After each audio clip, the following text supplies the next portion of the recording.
প্রিয় দর্শক, প্রাকৃতিক এনার্জি বুস্টার হিসেবে পরিচিত মধু আমাদের স্বাস্থ্যের জন্য কিন্তু অনেক বেশি উপকারী।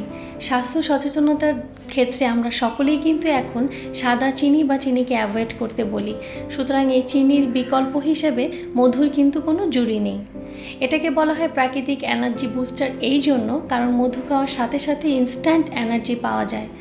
মধুর রয়েছে অনেক গুণ, বিশেষ করে মধুর অ্যান্টিঅক্সিডেন্ট প্রপার্টিস, যা আমাদের শরীরের ইমিউন সিস্টেমকে অনেক ইমপ্রুভ করতে সাহায্য করে। ফলে আপনার শরীর অনেক রোগ থেকেই কিন্তু প্রতিরোধের মতো ক্ষমতা গড়ে তুলতে সক্ষম হয়। মধুর যে গুণ রয়েছে তা অনেকেই বলে যেটা ওষুধের মতো আমাদের শরীরে কাজ করে।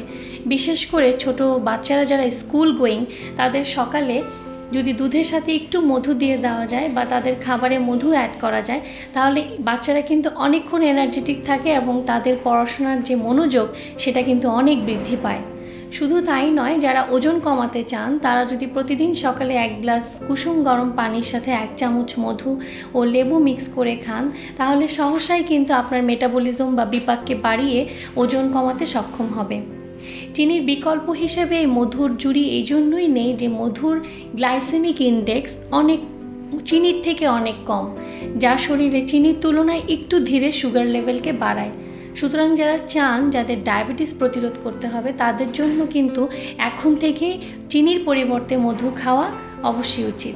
দর্শক, মধুতে এনার্জি ছাড়াও আরও বেশ কিছু পুষ্টি উপাদান চলে আসে। দেখা গেছে 100 গ্রাম মধুতে সাধারণত 304 কিলো ক্যালোরি পাওয়া যায়। এছাড়া সামান্য পরিমাণে ক্যালসিয়াম, পটাশিয়াম এই মধু থেকে পাওয়া যায়। তাই যারা এক্সারসাইজ করেন তাদের জন্য কিন্তু মাসেল গ্রোথের জন্য মধু অনেক বেশি উপকারী। বিশেষ করে মধুর আরেকটি গুণ হচ্ছে আমাদের শরীরে ঠান্ডা কাশিকে প্রতিরোধ করতে মধু সাহায্য করে। আপনারা যদি প্রতিদিন চায়ের সাথে চিনির পরিবর্তে লেবু চায়ের সাথে একটু করে মধু খান, তাহলে গরম বা ঠান্ডার যে প্রভাবে ঠান্ডা কাশি লাগে সেটা কিন্তু সহসাই প্রতিরোধ করা সম্ভব। পৃথিবীতে মধু বিভিন্ন ফর্মে পাওয়া যায়। দেখা গেছে ক্রিমি মধু আছে, ড্রাই মধু আছে, পাস্তুরাইজড মধু আছে এবং অনেক সময় মধুও কিন্তু পৃথিবীর অনেক জায়গাতে পাওয়া যায়।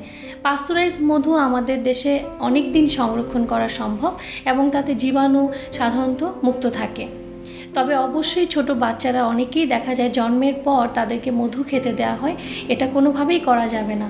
যদিও মধুর অনেক গুণ এবং মধু অনেক স্বাস্থ্যকর, কিন্তু 1 বছরের নিচের বাচ্চাকে কখনোই আপনি খাবারে মধু সংযোজন করবেন না।